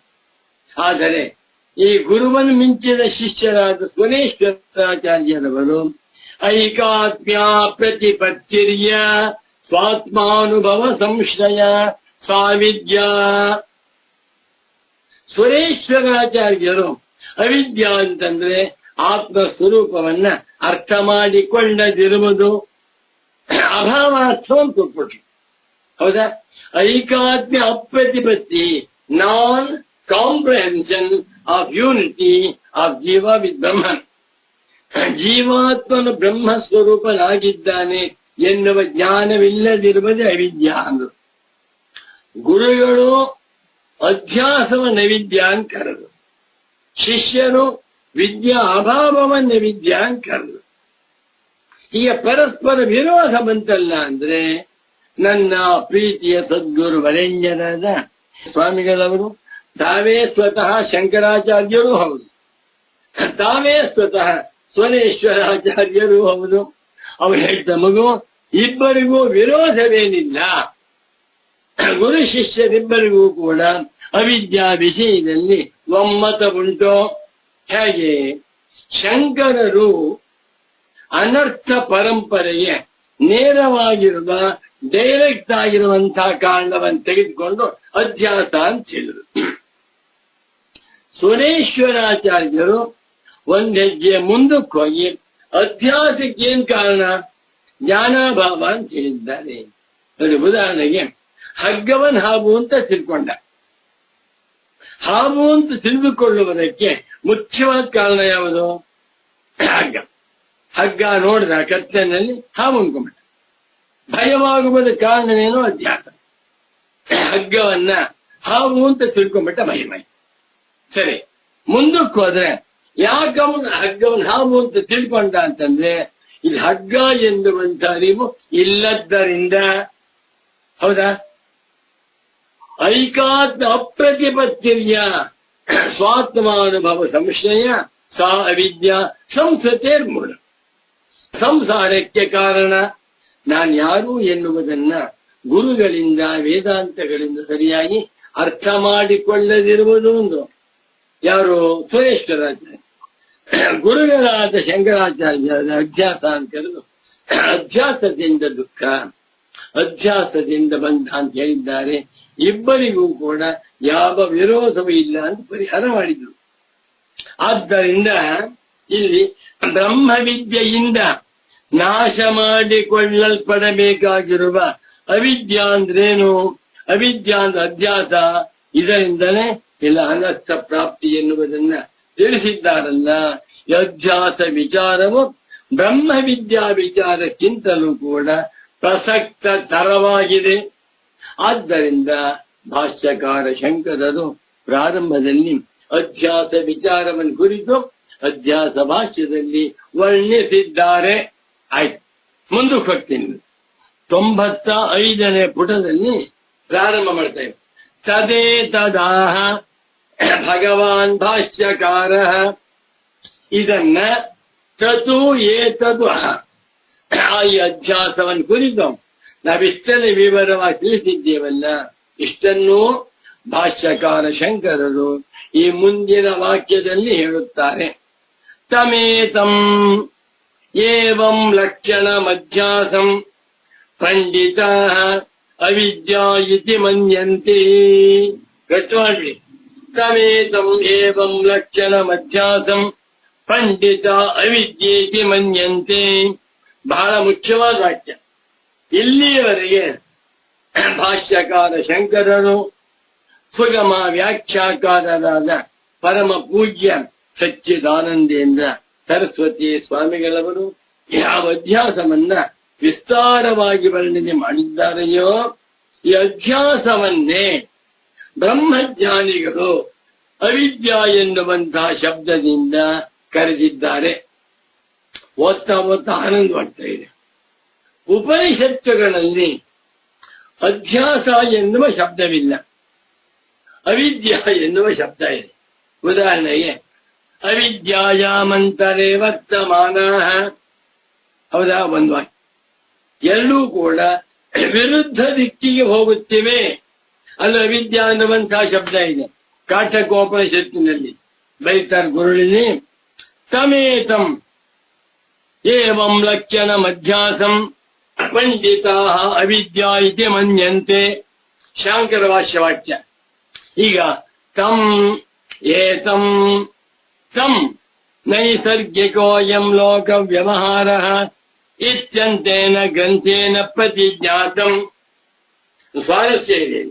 ತಂ ಅನ್ನುವಂತಹದ್ದು ಪುಲ್ಲಿಂಗ ಶಬ್ದ, ದ್ವಿತೀಯ ಏಕವಚನ. ಗುರುಗಳವರು ನೈಸರ್ಗಿಕೋಯಂ ಲೋಕ ವ್ಯವಹಾರ ಅಂದ್ಬಿಟ್ರು ಪುಲ್ಲಿಂಗ. ತಮ್ಮನ್ನುವಂತಹ ಪುಲ್ಲಿಂಗದ ದ್ವಿತೀಯ ಏಕವಚನಕ್ಕೆ ಪೂಜ್ಯ ಸದ್ಗುರುಗಳು ನೈಸರ್ಗಿಕೋಯಂ ಲೋಕ ವ್ಯವಹಾರ ಎಂದು ಪ್ರಥಮ ವಿಭಕ್ತಿ ಹೇಳಿದ್ದಾರಲ್ಲ, ತಪ್ಪಾಯ್ತಲ್ವೇ? ಇಲ್ಲ, ತಪ್ಪಿಲ್ಲ. ಅದನ್ವಯವೇ ಹಾಗಲ್ಲ. ಅನ್ವಯ ಹಾಗೆ ತಂ ಇತಿ ಗ್ರಂಥೇನ ಪ್ರತಿಜ್ಞಾತಂ. ತಮ್ಮನ್ನುವ ಮಾತಿಗೆ ಅಲ್ಲಿಂದ ನೈಸರ್ಗಿಕೋಯಂ ಲೋಕ ವ್ಯವಹಾರ ಎನ್ನುವವರೆಗಿನ ಗ್ರಂಥದಿಂದ ಪ್ರತಿಜ್ಞಾ ಮಾಡಲ್ಪಟ್ಟಂತ ಆ ಅಧ್ಯಾಸವನ್ನು ಅಂತ ಅರ್ಥ. ಇದು ಲಿಂಗಜ್ಞಾನವಿಲ್ಲ ವಿದ್ವಾಂಸರಿಗೆ ಏನ್ಬಿಟ್ಟು ದರ್ಶನವಾಗುತ್ತೆ. ಒಂದು ಉದಾಹರಣೆ ಕೊಟ್ಟಿದ್ರು. ಅಬ್ಬಾ, ಸಾವಿರಾರು ಉದಾಹರಣೆ ಕೊಟ್ಟಿದ್ದಾರೆ ಗುರುಗಳು. ಜ್ಞಾಪಕ ಬರ್ಬೇಕಿದೆ. 60 ವರ್ಷ ಆಯ್ತಲ್ವೇ? ಅವರಿಗೆ ಜ್ಞಾಪಕ ಮಾಡಿಸ್ಬೇಕು. ಒಬ್ಬ ಹುಡುಗ SSLC ಓದ್ತಾ ಇದ್ದಾನೆ. ಸಂಸ್ಕೃತ ತಗೊಂಡಿದ್ದಾನೆ. ಸಂಸ್ಕೃತದಲ್ಲಿ ಅವನಿಗೆ 98% ನಂಬರ್ ಬಂದಿದೆ. ಜಂಬ ಬಂದ್ಬಿಡ್ತು. ಬುದ್ಧಂತ ಸಂಸ್ಕೃತ ಪಂಡಿತ ನಾನು ಅನ್ಕೊಂಬಿಟ್ಟ. ಅವನೇನ್ ಮಾಡಿದ, ಕಾಳಿದಾಸನ ಮೇಘದೂತ ಕಾವ್ಯ ತಗೊಂಡ. ಅದ್ರ ಬರೀತಾನೆ ಕಾಳಿದಾಸ, ಕಚ್ಚಿತ್ ಕಾಂತ ವಿರಹ ಗುರುಣ ಶುರು ಮಾಡ್ತಾನೆ. ಆ ಪುಸ್ತಕ ಓದ್ದ ಹುಡುಗ ಕಾಳಿದಾಸನಿಗೆ ಲಿಂಗ ಜ್ಞಾನವಿಲ್ಲ ಅಂತ ತೀರ್ಮಾನ ಮಾಡಿಬಿಟ್ಟ. ಕಶ್ಚಿತ್ ಪುಲ್ಲಿಂಗ, ಕಾಂತ ಶಬ್ದ ಸ್ತ್ರೀಲಿಂಗ. ಕಶ್ಚಿತ್ ಕಾಂತ ತಪ್ಪು. ಬರ್ದಿರೋನ್ ಯಾರು? ಕಾಳಿದಾಸ. ಕಾಳಿದಾಸನಿಗೆ ಶಬ್ದಗಳ ಲಿಂಗ ಜ್ಞಾನವೇ ಇಲ್ಲ ಅಂತ ತೀರ್ಮಾನ ಮಾಡಿಬಿಟ್ಟು ನಿಶ್ಚಯ ಮಾಡ್ಕೊಂಡ್ಬಿಟ್ಟ. ಗುರು ಹತ್ರಕ್ಕೆ ಹೋದ. ಗುರುಗಳೇವನ್ನು ಹೊಸ ಸಂಶೋಧನೆ ಮಾಡಿದ್ದೇನೆ ನಾನು ಅಂದ. ಏನಪ್ಪ, ಕಾಳಿದಾಸನನ್ನ ತುಂಬಾ ಬುದ್ಧಿವಂತ ಅಂತೆಲ್ಲ ಹೇಳ್ತಾರೆ. ಇವತ್ತನಿಗೆ ಸಂಶೋಧನೆಯಿಂದ ಗೊತ್ತಾಯ್ತು ಕಾಳಿದಾಸನಿಗೆ ಲಿಂಗ ಜ್ಞಾನವಿಲ್ಲ ಅಂತ ಗೊತ್ತಾಯ್ತು ಅಂದ್ಬಿಟ್ಟ. ಗುರುಗಳಿಗೆ ಆಶ್ಚರ್ಯವಾಯಿತು. ಏನೋ ಕಾಳಿದಾಸ ಮಹಾಕವಿಗೆ ಪದದ ಲಿಂಗ ಜ್ಞಾನ ಇಲ್ಲ, ಶಬ್ದ ಲಿಂಗ ಜ್ಞಾನವಿಲ್ಲ. ಎಲ್ಲಪ್ಪ ಅಂತ ನೋಡಿ, ಕಶ್ಚಿತ್ ಕಾಂತ ಬರೆದಿದ್ದಾನೆ. ಗುರು ನೀ ದಡ್ಡ ಅಂದ್ರು. ಕಶ್ಚಿತ್ ಕಾಂತ ಎಂದು ಅನ್ವಯವಲ್ಲ ಮಗು. ಕಶ್ಚಿತ್ ಕಾಂತಾ ವಿರಹದಿಂದ ದುಃಖಿತನಾಗಿರುವಂತ ಒಬ್ಬ ಯಕ್ಷನು ಅಂತಿದೆ ಮುಂದೆ. ಫುಲ್ಲಿಗೆ ಕಾಂತಾ ವಿರಹದಿಂದ ಹೆಂಡತಿಯೇನೋ ದೂರ ಹೋಗ್ಬಿಡಿಯಾಳೆ, ಇವನೆಲ್ಲೋ ಇದ್ದಾನೆ. ಆ ಹೆಂಡತಿಯ ದುಃಖದಿಂದ ಕೂಡಿಕೊಂಡಿರುವಂತಹ ಒಬ್ಬ ಯಕ್ಷನು. ಹೌದಾ? ಹಾಗಾದ್ರೆ ಕಾಳಿದಾಸನಿಗೆ ಲಿಂಗ ಜ್ಞಾನ ಇದೆ. ಹಾಗೆ ಗುರುವಾಕ್ಯ ನೋಡಿದಾಗ ತಮ್ ದ್ವಿತೀಯವೇ ನೈಸರ್ಗಿಕೋಯಂ ಲೋಕ ವ್ಯವಹಾರ ಸಚ್ಚಿದಾನಂದೇಂದ್ರ ಸರಸ್ವತಿ ಸುದ್ಗುರುಗಳಿಗೆ ಶಬ್ದಲಿಂಗ ಜ್ಞಾನವಿಲ್ಲ ಅಂತ ಹೇಳಿದ್ರೆ ನಮ್ಮಂಥ ಮೂರ್ಖರು ಯಾರು ಇಲ್ಲ. ಹಾಗರ್ಥವಲ್ಲ ನೋಡಿ. ಅನೇ ಹೇಗೆ ಓದ್ಕೋಬೇಕು. ನೈಸರ್ಗಿಕೋಯಂ ಲೋಕ ವ್ಯವಹಾರ ಇತ್ಯಂತೇನ ಗ್ರಂಥೇನ ಪ್ರತಿಜ್ಞಾತಂ ತಂ ಅನ್ವಯ. ಆ ಈ ತಮೇತಂ. ಹೌದಾ? ತಂ ಪುಲ್ಲಿಂಗ, ಏತಂ ಪುಲ್ಲಿಂಗ, ಅಧ್ಯಾಸಂ ಪುಲ್ಲಿಂಗ. ಓ ಏನ್ ಸ್ವಾಮಿ, ನೈಸರ್ಗಿಕೋಯಂ ಲೋಕ ವ್ಯವಹಾರ ಅಂತ ಹೇಳಿದ್ದಾರಲ್ಲ. ತಥಾಪ್ಯನ್ಯೋನ್ಯಸ್ಮಿನ್ನನ್ಯೋನ್ಯಾತ್ಮಗತಾಂ ಅನ್ಯೋನ್ಯ ಧರ್ಮಾಂಶ್ಚಾಧ್ಯಸ್ಯಂ ಇತರೇತರ ವಿವೇಕೇನ ಅತ್ಯಂತ ವಿಮಿಕ್ತಯೋ ಧರ್ಮಧರ್ಮಿಣೋ ಮಿಥ್ಯಾಜ್ಞಾನ ನಿಮಿತ್ತ ಸತ್ಯಾನೃತೆ ಮಿಥುನೀಕೃತ್ಯ ಅಹಮಿದಂ ಮಮೇದಂ ಇತಿ ನೈಸರ್ಗಿಕೋಯಂ ಲೋಕ ವ್ಯವಹಾರ. ಇಲ್ಲಿಯವರೆಗಿನಂತಹ ಗ್ರಂಥದಿಂದ ವರ್ಣಿಸಲ್ಪಟ್ಟಂತಹ ಆ ಏತಂ ಅಂದ್ರೆ ಈ ಇದೊಂದು ವ್ಯಾಕರಣ ಹೇಳಿದ್ದು.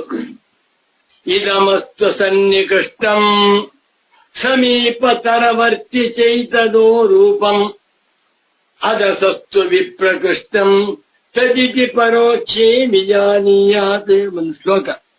ಅಧ್ಯಾಸೋ ನಾಮ ಅತಸ್ಮಿನ್ ತದ್ಬುದ್ಧಿ ಅಂತ ಹೇಳಿದ್ದಾರೆ. ಅದು ಅಲ್ಲದರಲ್ಲಿ ಅದು ಎನ್ನುವಂತಹ ತಪ್ಪು ಕಲ್ಪನೆಗೆ ಅಧ್ಯಾಸ ಅಂತಿತ್ತು. ಈ ಅಧ್ಯಾಸವನ್ನೇ ಪ್ರದರ್ಶಿತ ಸಾಮಾನ್ಯ ಲಕ್ಷಣ, ಜನರಲ್ ಸ್ಟೇಟ್ಮೆಂಟ್, ಜನರಲ್ ಡೆಫಿನಿಷನ್. ಅಧ್ಯಾಸ ಅಂದೇನು?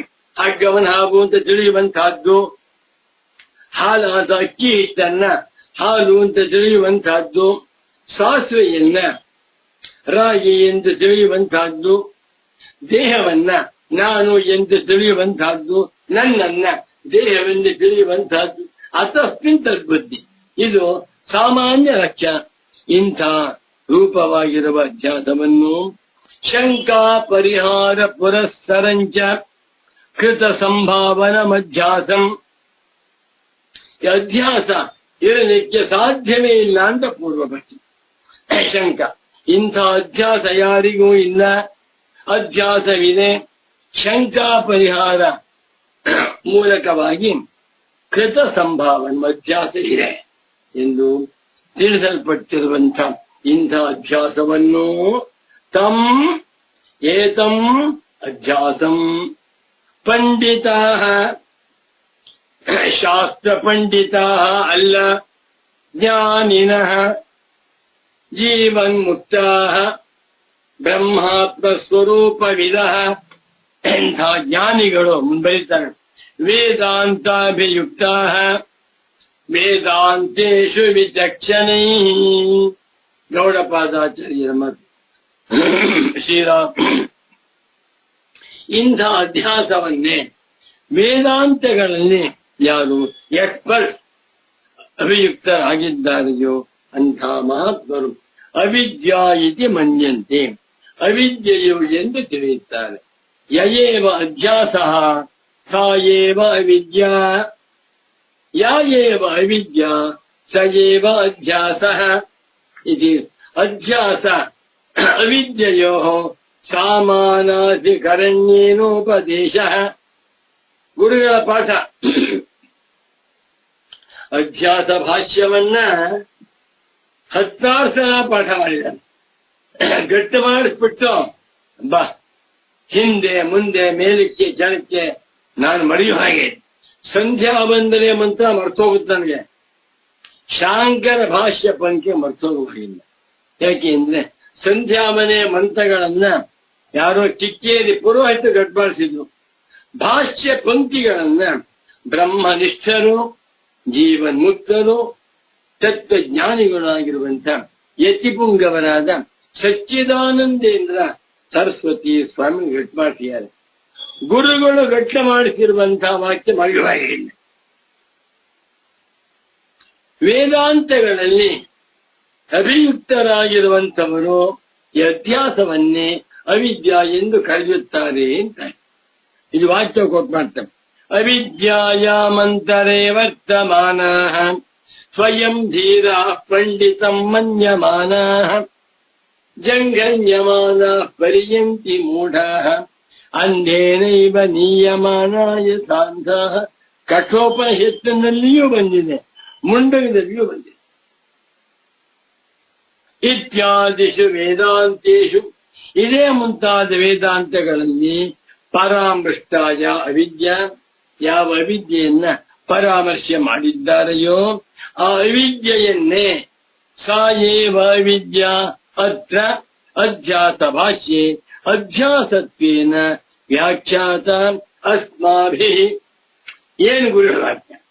ಅಸ್ಮಾಭಿಃ ಶಂಕರಾಚಾರ್ಯೈಃ, ನಮ್ಮಿಂದ ಆ ಅವಿದ್ಯೆಯೇ ಅಧ್ಯಾಸ ಎಂದು ಇಲ್ಲಿ ವ್ಯಾಖ್ಯಾನ ಮಾಡಲ್ಪಟ್ಟಿದೆ.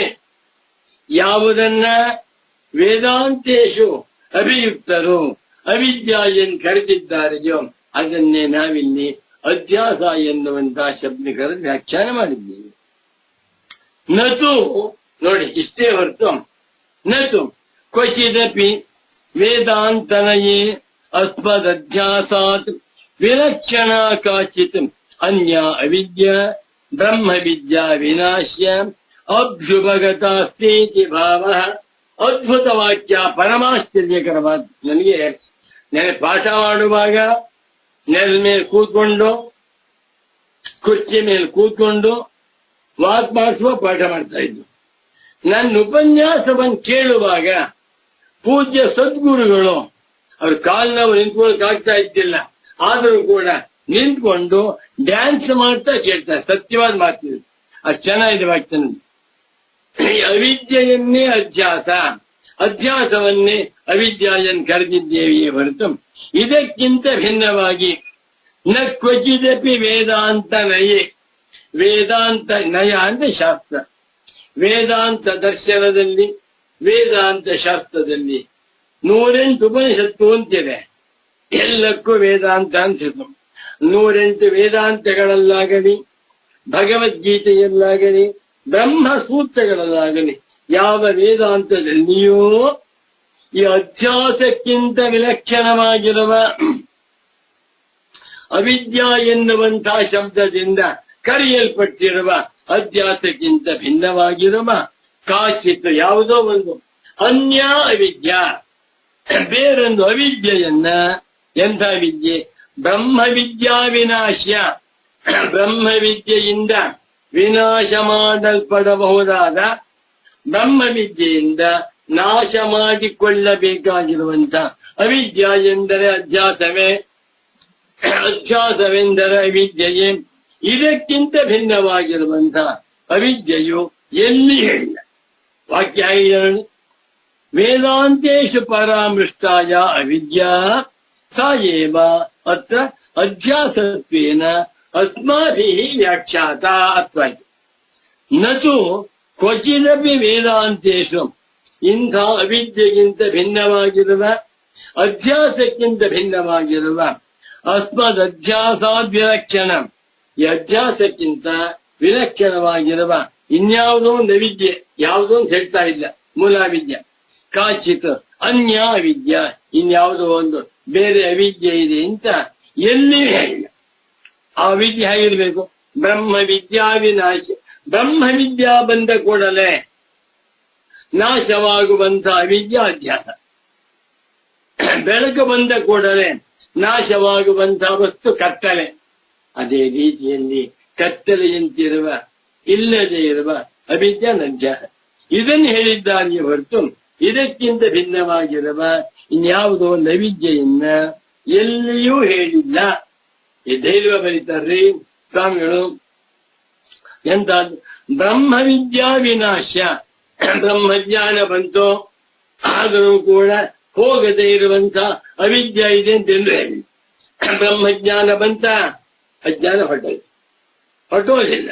ಅಜ್ಞಾನ ಇಲ್ಲ ಅಂತ ಗೊತ್ತಾಯ್ತು ಅಂತ ಹೇಳ್ತಾ ಇದ್ದಾರೆ. ಹೀಗೆ ಎಲ್ಲ ವೇದಾಂತಗಳಲ್ಲಿಯೂ ಅವಿದ್ಯಾ ಅಂತಂದ್ರೆ ಅಧ್ಯಾಸವೇ ಹೊರತು ಬೇರೆ ಎಲ್ಲ ಅಂತ ಸಂಹಾರ ಮಾಡ್ತಾ ಇದೆ. ನಮೋ ನಮಸ್ತದ್ಗುರು ಪಾದುಕಾಭ್ಯಾಂ. ಮುಂದಿನ ನಾಳೆ ಹೇಳ್ತೇನೆ. ಅಧ್ಯಾಸೆ ಅವಿದ್ಯಾ ಶಬ್ದ ಪ್ರವೃತ್ತಿ ನಿಮಿತ್ತಂ ಕಥಂ. ಏನ್ ಜ್ವರ ಇದೆ ನನಗೆ? ಅಧ್ಯಾಸ ಎನ್ನುವ ಮಾತಿಗೆ ಅವಿದ್ಯಾ ಅಂತಾಯ್ತು. ಅಧ್ಯಾಸಕ್ಕೆ ಅವಿದ್ಯಾ ಅನ್ನುವಂತಹ ಶಬ್ದ ಹೇಗೆ ಬಂತು? ಅಧ್ಯಾಸ ಅಂದ್ರೆ ಸರಿ ಅರ್ಥ ಆಗುತ್ತೆ, ಅವಿದ್ಯಾ ಅಂದ್ರೂ ಅರ್ಥ ಆಗುತ್ತೆ. ಅಧ್ಯಾಸವೇ ಅವಿದ್ಯಾ, ಅವಿದ್ಯೆಯ ಅಧ್ಯಾಸ ಅಂತ ಕರೆದಿದ್ದಾರಲ್ಲ, ಹೇಗಿದು? ಅಧ್ಯಾಸವನ್ನ ಅವಿದ್ಯಾ ಎನ್ನುವಂತಹ ಶಬ್ದದಿಂದ ಕರೆಯುವುದಕ್ಕೆ ಏನು ನಿಮಿತ್ತ ಎನ್ನುವುದನ್ನು ಕುರಿತು ಪರಮ ಪೂಜ್ಯ ಸದ್ಗುರು ಪುಂಗವರಾದ ಶ್ರೀ ಶ್ರೀ ಶ್ರೀ ಸಚ್ಚಿದಾನಂದೇಂದ್ರ ಸರಸ್ವತಿ ಸ್ವಾಮಿಗಳವರು ನಾಳೆ ವರ್ಣನೆ ಮಾಡ್ತಾರೆ. ಅದನ್ನ ನಾವೆಲ್ಲರೂ ಚಿಂತನೆ ಮಾಡೋಣ ಅಂತ ತಿಳಿಸುತ್ತಾ ಇಲ್ಲಿಗೆ ಇವತ್ತಿನ ಸುಗಮ ಪ್ರವಚನವನ್ನು ಸಂಪನ್ನಗೊಳಿಸುತ್ತಿದ್ದೇವೆ. ಓಂ ಶಾಂತಿ ಶಾಂತಿ ಶಾಂತಿ.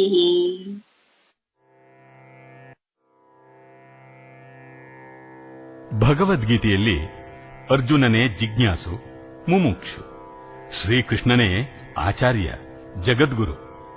ಆದರೆ ಕೃಷ್ಣನು ಮಾತ್ರ ಕೇವಲ ಸಾರಥಿಯಂತೆ ನಟಿಸಿ ಅರ್ಜುನನ ಶೋಕ ಮೋಹ ಎಂಬ ರೋಗವನ್ನು ಗುರುತಿಸಿ ವಾಸಿ ಮಾಡಿದ ಭವರೋಗ ವೈದ್ಯ.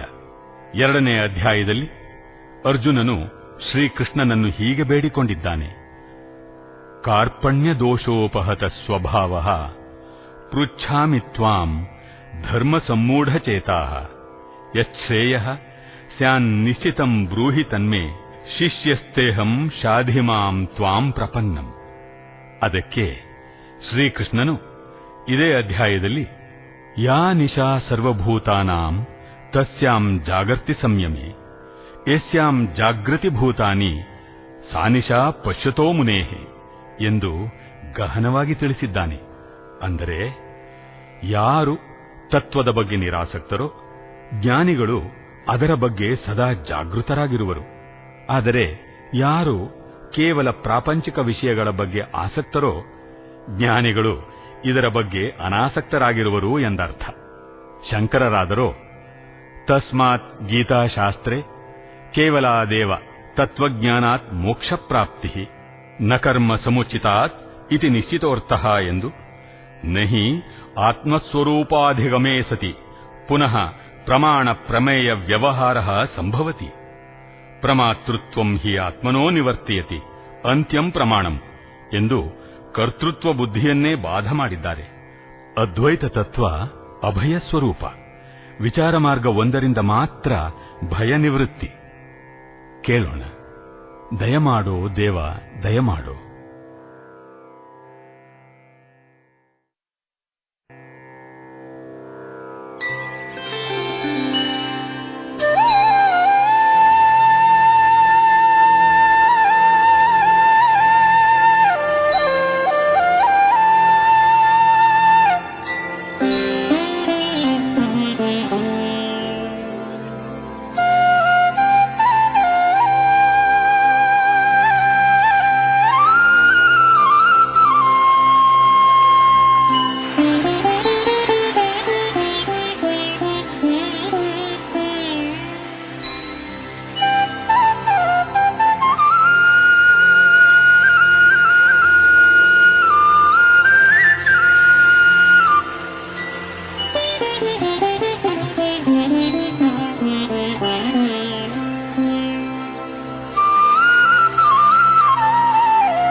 ದಯಮಾಡೋ ದೇವ ನಿನ್ನಯ ಪ್ರೇಮ ಸಾರವ, ದಯಮಾಡೋ ದೇವ ನಿನ್ನಯ ಪ್ರೇಮ ಸಾರವ.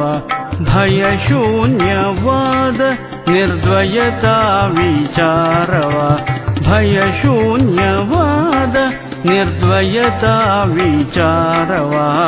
ದಯಮಾಡೋ ದೇವ ನಿನ್ನಯ ಪ್ರೇಮ ಸಾರವ, ದಯಮಾಡೋ ದೇವ.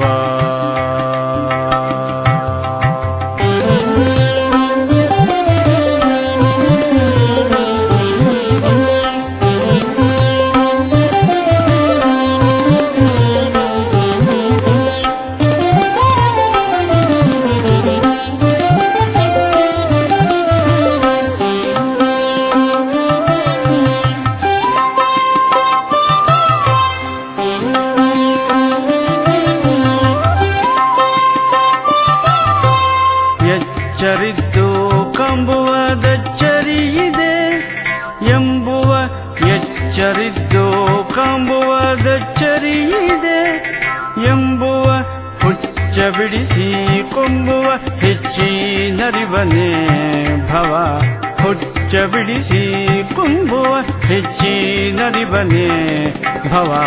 ದಯಮಾಡೋ ದೇವ ನಿನ್ನಯ ಪ್ರೇಮ ಸಾರವ, ದಯಮಾಡೋ ದೇವ.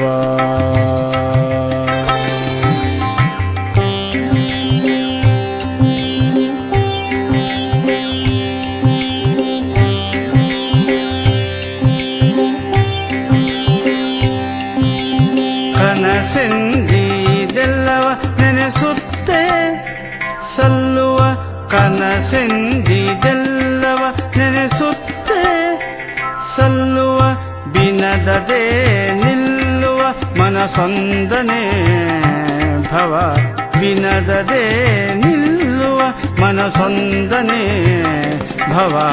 ದಯಮಾಡೋ ದೇವ ನಿನ್ನಯ ಪ್ರೇಮ ಸಾರವ, ದಯಮಾಡೋ ದೇವ.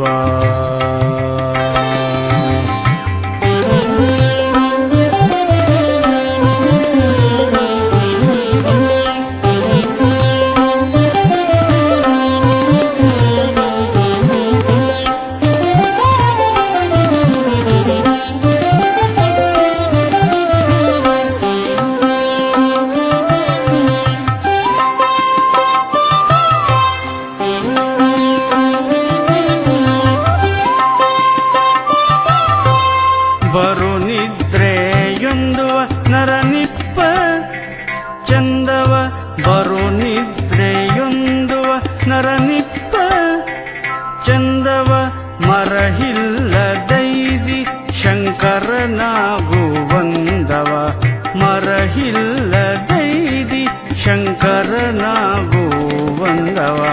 ದಯಮಾಡೋ ದೇವ ನಿನ್ನಯ ಪ್ರೇಮ ಸಾರವ, ದಯಮಾಡೋ ದೇವ ನಿನ್ನಯ ಪ್ರೇಮ ಸಾರವ, ಭಯ ಶೂನ್ಯವಾದ ನಿರ್ದ್ವಯತಾ ವಿಚಾರವ ಭಯ ಶೂನ್ಯವಾದ ನಿರ್ದ್ವಯತಾ ವಿಚಾರವ ದಯ ಮಾಡೋ ದೇವ ನಿನ್ನಯ ಪ್ರೇಮ ಸಾರವ ದಯ ಮಾಡೋ ದೇವಾ